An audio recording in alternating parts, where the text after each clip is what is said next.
How to make a new account in Mobile Legends using iOS. Hello everyone.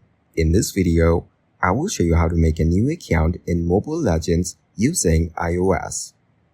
Start by opening the Mobile Legends app on your device. Once the game launches, you will be prompted to select your country.